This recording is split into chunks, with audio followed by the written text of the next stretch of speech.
वाहिगुरु जी का खालसा, वाहिगुरु जी की फतेह। Hello friends, how are you doing today? कल एक प्यार वाले सज्जन का फ़ोन आया। बड़ा मनोहर उन्होंने क्वेश्चन रखा। कहने लगे, पाल जी ये बताओ कि सिख धर्म में सारी ही बानियों का आदर है, लेकिन जपजी साहब और सुखमनी साहब ये दो बानियाँ बहुत ज़्यादा पढ़ी सुनी जाती हैं। इनका क्या विशेष महत्व है, क्या महात्म है, क्या इनकी विशेष महिमा है? खास करके सुखमनी साहब, जिसका पाठ हर घर में होता है, और केवल सिख समुदाय तक ये बात सीमित नहीं, बल्कि और समुदाय के लोग भी, अलग अलग संस्थाएं बनी हैं, वीकली आपस में मिल बैठकर सुखमनी साहब के पाठ का आयोजन किया जाता है। तो ऐसी क्या विशेषता है सुखमनी साहब की बानी की? तो प्यारी साध संगत, मेरे भाई बहन, बानी सारी ही आत्मानंद देने वाली है और बानी सारी ही ईश्वर के साथ जोड़ने वाली है। ब्रह्म ज्ञान बानी में दर्ज है। जो कोई भी इस बानी के माध्यम से ब्रह्म का ज्ञान प्राप्त करना चाहता है, वो अपने उद्यम से, अपनी श्रद्धा से अगर जुड़कर बानी को अर्थों को विचारता है, बानी का जाप सिमरन करता है, तो एक दिन ऐसा आता है जब वो दुनियावी स्तर से ऊपर उठकर उस ब्रह्म में लीन होने की सामर्थ्य प्राप्त कर लेता है। विशेष करके सुखमनी साहब का महत्व इसलिए भी ज़्यादा है, या इतना पॉपुलैरिटी उसकी इसलिए ज़्यादा है कि बानी बहुत सरल है, इसकी शब्दावली बहुत सरल है, सहज ही हर किसी को समझ आ जाती है। और जो इच्छा पूर्ति के लिए बानी का जाप करते हैं, किसी विशेष इच्छा को सामने रखकर, उनकी सभी इच्छाओं की पूर्ति भी इस बानी के जाप द्वारा प्राप्त होती है।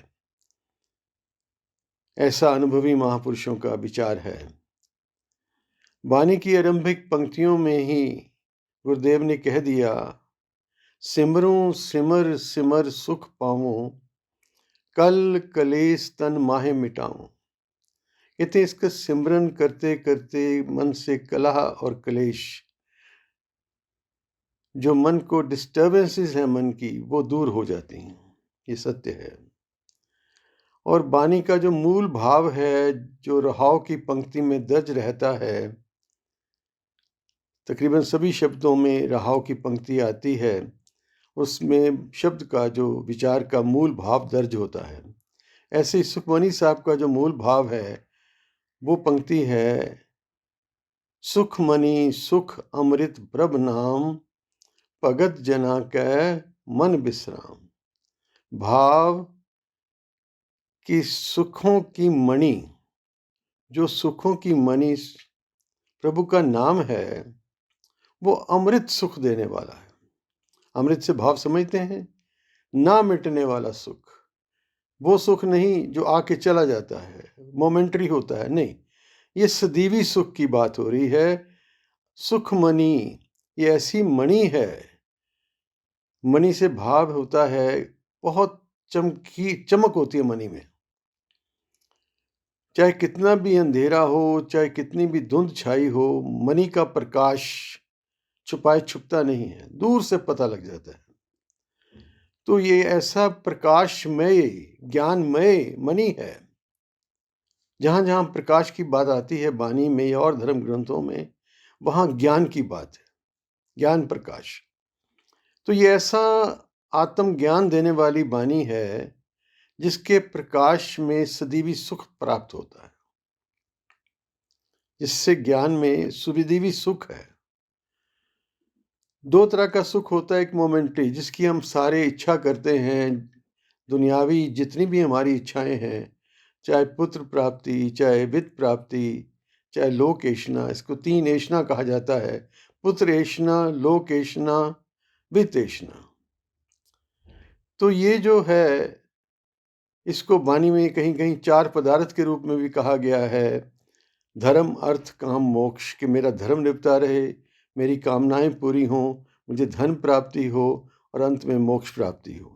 यही 4 चीज़ें हमारी आम संसारी व्यक्तियों की इच्छा है और उसमें तकरीबन तकरीबन हमारे सारे ही जो इच्छाएं हैं वो समा जाती हैं, 4 पदार्थ। पर गुरुदेव इसी बानी में कहते हैं, 4 पदार्थ जेको मांगे, 7 जना की सेवा लागे। 7 जन जो भगत जन है, जिनके हृदय में वास है नाम का, सुखमनी सुख अमृत प्रभ नाम, भगत जना के मन विश्राम, उनकी संगत में बैठकर बानी का जाप करोगे, नाम सिमरन करोगे, तो तुम्हें 4 पदार्थों की प्राप्ति होगी। तो ये जगह जगह बानी में जैसे आता है, प्रभ के सिमरन रिज सिद्ध नवनिध, देखो रिजियाँ सिद्धियाँ नवनिधियाँ प्राप्त होंगी। तो बानी पड़ेगा तो, प्रभु का सिमरन करेगा तो ये सब जो इच्छा प्राप्तियां हैं जिसकी तरफ आम इंसान आकर्षित होता है, दुनियावी इच्छाएं, वो भी पूरी होती हैं। और साथ साथ जो परम इच्छा है, जो परम हमारा जीवन का मकसद है और जो इस बानी का मकसद है और समूचे गुरु ग्रंथ साहब का मकसद है, प्रभु प्राप्ति, सेल्फ रियलाइजेशन, रियलिटी के साथ अल्टीमेट रियलिटी, रिलेटिव रियलिटी नहीं, अल्टीमेट रियलिटी, अल्टीमेट ट्रुथ के साथ हमारा एकाकार भाव, उसमें लीन होना, ये मुख्य मकसद है मनुष्य जीवन का। गुरबानी जो रहराज साहब का हम पाठ करते हैं उसमें भी पंक्ति आती है, भई प्रापत मानुख दे हुरिया, गोविंद मिलन की एह तेरी बरिया। This is a golden opportunity to meet God, to understand God, to get merged into God. ये गोल्डन अपॉर्चुनिटी है और ये केवल मनुष्य जीवन में ही संभव है। क्यों? कि बाकी जितनी जोनियां हैं भोग जोनियां हैं, ये मनुष्य जोनी जो है ये कर्म जोनी है। इसमें अपने कर्म को सवार कर, क्योंकि हमारे पास एक स्पेशल इंटेलेक्ट है, एक स्पेशल नर्वस सिस्टम है जो आम जीवों को प्राप्त नहीं। बाकी तो सब काम हम आम जीवों की तरह ही करते हैं, भोजन, भय, मृत्यु, जन्म, मरण, ये सब हर जोनी में है। लेकिन ये एक चीज़ ऐसी है जो प्रभु प्राप्ति है, ये मनुष्य जोनी में कर्म के सिद्धांत द्वारा। भाव क्या है कि आप में ये डिस्क्रिमिनेशन पावर है, what is right and what is wrong, क्या ठीक और क्या गलत, उसके द्वारा आप अपने कर्मों को सवार कर प्रभु की तरफ अग्रसर हो सकते हैं। तो ये जो मौका है प्रभु प्राप्ति का मौका है। तो उसलिए प्रभु गुरुदेव ने कहा कि सुख अमृत, जो सदीवी सुख है, सदीवी कौन है? परमात्मा सदीवी है, उसकी प्राप्ति ही सदीवी सुख है। बाकी जितना संसार है, जितनी हमारी इच्छाएं हैं, लोग दुनिया के जो पदार्थ, हम मेटीरियलिस्ट वर्ल्ड की तरफ हम अग्रसर होते हैं, तो ये सब नाशवान है। सबका एक सिस्टम है, जन्म, स्थिति और मरण, क्रिएशन, सस्टेनिंग एंड डिस्ट्रक्शन। एक प्रोसेस है, युगों युगांतरों से चला आ रहा है। तो उससे बाहर क्या है? उससे बाहर है परमानेंट अल्टीमेट रियलिटी, गॉड, हमारा आत्म, वो ब्रह्म जिसकी अंश है हम। कहो कबीर ये राम की अंश। तो ये जो आत्म तत्व है ये सदीवी सुख देने वाला है, इसकी प्राप्ति में सदीवी सुख है। तो उस सुख अमृत को प्राप्त कराने के लिए बानी सहयोग देती है। बाकी दुनियावी पदार्थों के बारे में ये इस बानी की बनतर ऐसी है।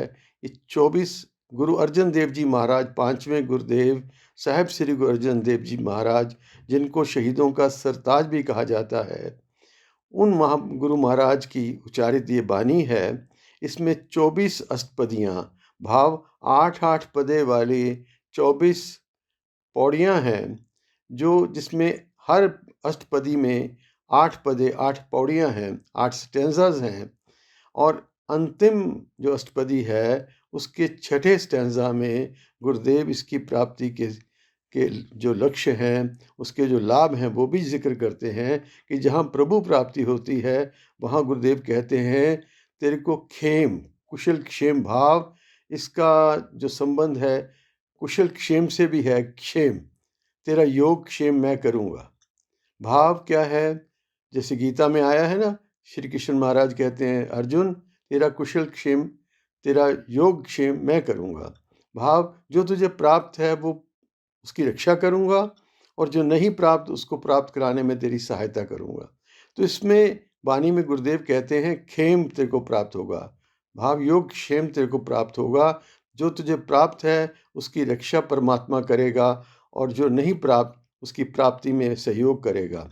शांति शांत प्राप्त होगी, रिद्धियां प्राप्त होंगी, नवनिधि बुद्धि प्राप्त होगी, शार्प बुद्धि, ज्ञान प्राप्त होगा, सर्व सभी तरह का ज्ञान और तहसिद्ध सिद्धियां प्राप्त होंगी, विद्या प्राप्त होगी, तप प्राप्त होगा, योग योग के जो फल हैं वो प्राप्त होंगे, प्रभ ध्यान प्रभु में ध्यान जुड़ेगा। खेम शांत रिद्ध नवनिध बुद्ध ज्ञान सर्व तहसिद्ध, विद्या तप जोग प्रभ ध्यान, ज्ञान श्रेष्ठ उत्तम स्नान, चार पदार्थ कमल प्रगास, सबके मद सगलते उदास। देखो, चार पदार्थों की भी प्राप्ति होगी, और एक अंतरात्मे तो संसार में रहता हुआ भी संसार से उपराम रहने की सामर्थ्य प्राप्त करेगा, सबके मद सगलते उदास। तो ये जो प्राप्तियां गुरुदेव ने अंतिम पौड़ी की, अंतिम अष्टपदी के छठी पौड़ी में सारी दर्ज की हैं। तो इसके पाठ से, सिमरन से हम ये सब दुनियावी सुख भी और आत्मिक आनंद भी प्राप्त कर सकते हैं। मुझे एक घटना याद आ रही है। एक मेरे मित्र जिनको बहुत शौक था अंगूठियां रत्न प्राप्त करने की, रत्न पहनने की, और अलग अलग ज्योतिषाचार्यों के पास वो जाकर अपनी जन्मपत्री दिखाकर उनसे अलग अलग रत्न की जो सहायता है उसके लिए अब धारण करते थे रत्न, उनकी गाइडेंस के अंडर। तो एक ऐसे ही विद्वान दिल्ली शहर में आए, इनको पता लगा, तो वो अपनी इच्छा लेके उनके पास गए। उन्होंने देखा प्यार से, और फिर उन्होंने कहा, सरदार जी आप थोड़ी देर बैठो, मैं एकांत में आपसे बात करूँगा। कुछ समय बाद उन्होंने बुलाया और कहने लगे, सरदार साहब आप गुरुद्वारे जाते हो? कहते, हाँ जी मैं बंगला साहब गुरुद्वारे जाता हूँ, दिल्ली की बात है। कहने लगे, सुखमनी साहब का पाठ कभी किया है? कहते, जी कभी कभार। चुप से हो गए, क्या बोलते, भी करता हूँ कि नहीं करता। तो उस विद्वान जनों ने, पंडित जी ने कहा, सरदार जी बंगला साहब गुरुद्वारे भी जाते हो और सुखमनी साहब का पाठ भी कभी कभी करते हो, तो ये जो सुखों की मनी है जो है ना, ऐसी कोई शक्ति मेरे पास नहीं है। कोई दुनिया का मंत्र तंत्र यंत्र इस शक्ति के मुकाबले नहीं है। जो सुख, जो शक्ति, जो सामर्थ्य सुखमनी साहब की बानी में है, जो रहस्य सुखमनी साहब की बानी के पढ़ने से आपको प्राप्त होता है, वो किसी और मार्ग से प्राप्त नहीं हो सकता। तो आप गुरुद्वारे जाओ, वहाँ बैठकर सुखमनी साहब का पाठ करो, आप जो भी आपकी इच्छाएं हैं उनकी पूर्ति स्वयं ही हो जाएगी। तो ऐसा सुनकर सरदार जी कहते हैं, मुझे मन में थोड़ी सी मुझे शर्म भी आई, मैं सर झुका के आ गया।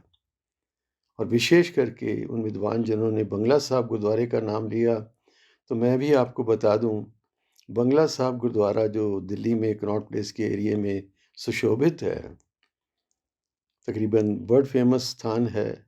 आप अवश्य गए होंगे, नहीं गए तो वहाँ जाइए, देखिए वहाँ का ऑरा।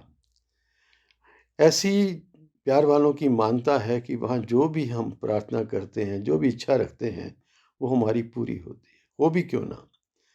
8 साल की उम्र में सिख धर्म के 8वें गुरु साहब श्री गुरु हरकृष्ण साहब जी, जिनको बाला प्रीतम के नाम से भी जाना जाता है, दिल्ली में महामारी फैली थी, उस सारी महामारी को अपने शरीर पर लेकर उन्होंने अपने चरणामृत द्वारा समूची मानवता को सुख शांति दी, सबके रोगों का निदान किया। तब से ये पंक्तियाँ अक्सर पढ़ी जाया करती हैं, जो गुरुदेव श्री गुरु गोविंद सिंह जी महाराज के पावन मुखारबिंद से उच्चारित पंक्तियाँ हैं। श्री हरकृष्ण ते आइए जिस डिठे सब दुख जाए, श्री हरकृष्ण ते आइए जिस डिठे सब दुख जाए।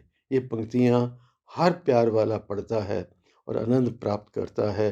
बंगला साहिब गुरुद्वारा एक ऐसा स्थान है जहाँ स्वाभाविक ही मन जाकर टिकता है और सभी की इच्छाएं पूरी होती हैं।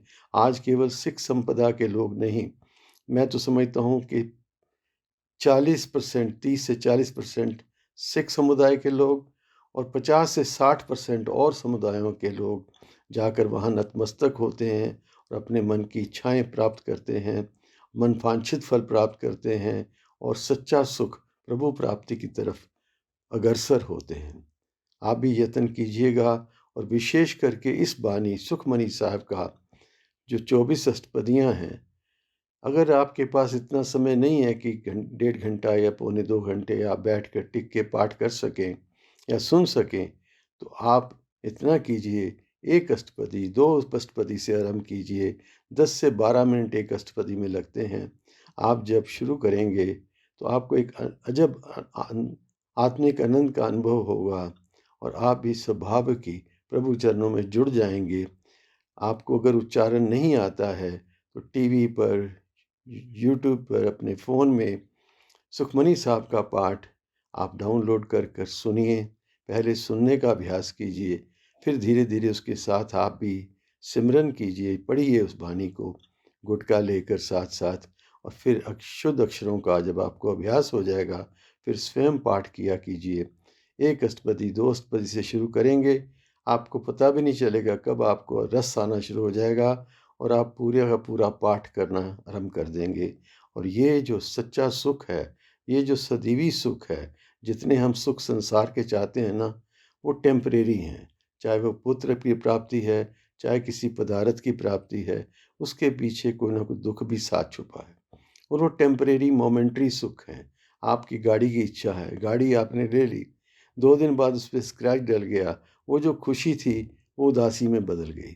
मकान बनाया, बहुत शौक से बहुत पैसा खर्च किया, कहीं से सीलन आ गई, कहीं से कोई डिफेक्ट ऐसा मेजर सामने आ गया, वो जो खुशी थी उदासी में परिवर्तित हो गई। ऐसा कुछ भी हो, दुनिया में जितने भी चीज़ें हैं ये टेम्परेरी हैं। जब दुनिया भी नाशवान है तो फिर सारे सुख भी नाशवान हैं। हर सुख के पीछे कोई ना कोई दुख छुपा है और हर दुख के पीछे भी कोई ना कोई सुख छुपा है। ये भी साथ बात है। तो आप यत्न कीजिए, सच्चे सुख की तरफ जुड़िए।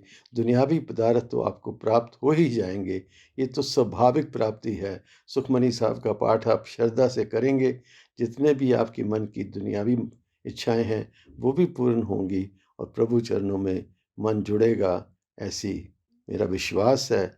और आपकी तरफ लिए मेरी मंगल कामना है, आपके परिवार में सुख शांति, बरकतें प्राप्त हों। इस बानी का सदका आपका मन प्रभु चरणों में जुड़े। इन सभी इच्छाओं और शुभ मंगल कामनाओं के साथ आपको नमस्कार करते हुए वाहिगुरु जी का खालसा, वाहिगुरु जी की फतेह।